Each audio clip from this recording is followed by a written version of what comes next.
عليكم ورحمة الله وبركاته.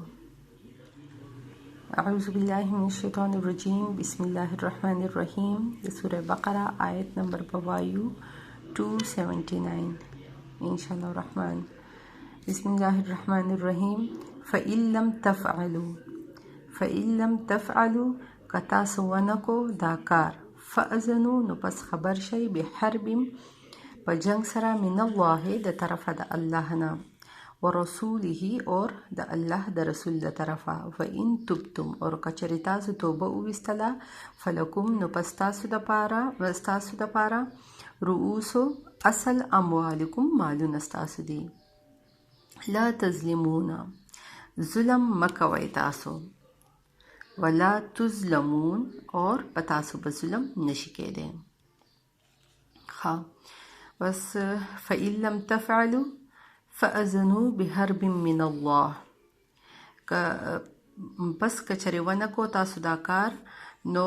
تیار شئ تاسو په جنگ سره د الله د طرفه اور د الله د رسول د طرفه وان تبتم اور کچری تاسو توبه وستله فلکم نو بس تاسو د پاره رؤوس اموالکم اصل مالونه ستاسو دي خدلته بس دا وی کنه چې مطلب منی شي تاسو اور کچری منی نشولای تاسو نو بیا د الله اور د الله د رسول سره جنگ ته تیار شي مطلب هغه عظیم جنگ ته چې هغه د الله اور د الله د رسول سره دی ٹھیک شو چې کله اسلامی حکومت کنه نو سودخور سره جهاد کېدی شي څنګه چې ابو بکر صدیق رضی الله مطلب چې زکات منی کړو کنه زکات نه ورکو نو هغه سره د قتال حکم ورکړو چې لکه هغه سره جنگ دی وکړي شي نو دا لکه په دنیا کې هم اور یا په آخرت کې هم مراد دی کنه مطلب چې سود کړي دی د قیامت په ورځ به الله رب العالمین فرمایي کنه چې تور راوړي او چې لکه زه د هغه کس سره جنگ وکم مطلب دا دی کنه چې لکه تیار شي جنگ ته وسه لکه چې سود کړي وکنه نو الله رب العالمین په لکه د قیامت پر ورځ بیا وی کنه چې هغه کس چې لکه ما سره جنگ ته تیار شي نو بیا و ان تبتم اور کا چری توبه وستله تاسو و ان تبتم اور کا چری توبه وستله فلکم نو پس تاسو د پاره رؤوس اموالکم اصل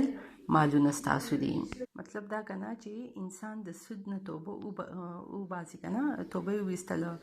او قرض ورکړي کنه پاغي پسې خصم ډیر شي سود راغلي نو انسان توبه او باسي او هغه خپل اصل مال خبرته ملاوي دا سینه چې اصل مال به هم لکه پریک دي خپل اصل مال به ته ملاويږي خو چې هغه پسې کم سود راغلي دي که چاهي هغه ډیر زیات او کمی که هر صحیح خو چې انسان ته وو باسي او هغه خپل مال واخلي او هغه باقی کم سود چې دی نو هغه پریک دي چلو ها نو لا تظلمون تاسو ظلم مکوي مطلب الله رب العالمین فرمایي کنه چې تاسو ظلم مکوي چاله قرض ورکړی دی کنه په هغه پسې مطلب سود ماخلی ٹھیک شو ولا تظلمون نو پتا صبح ظلم نشي کېدی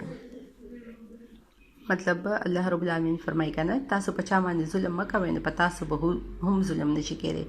مطلب لکه خپل اصل مال به تاسو واخلي هغه به تاسو ته درکړي شي او مطلب دا کنه چې تاسو اصل مال چې دی هغه به تاسو نه منې کېږي هغه به تاسو ته خامخا ملاویږي اور چې مطلب کم پسې دغه راغلی دی کنه باقي سود چې پسې راغلی دی هغه تاسو معاف کړئ لکه تاسو په چا ظلم مکوئ نو په تاسو به هم ظلم نشي کېدی بس ټول پوره دی صدق الله العظیم فی امان الله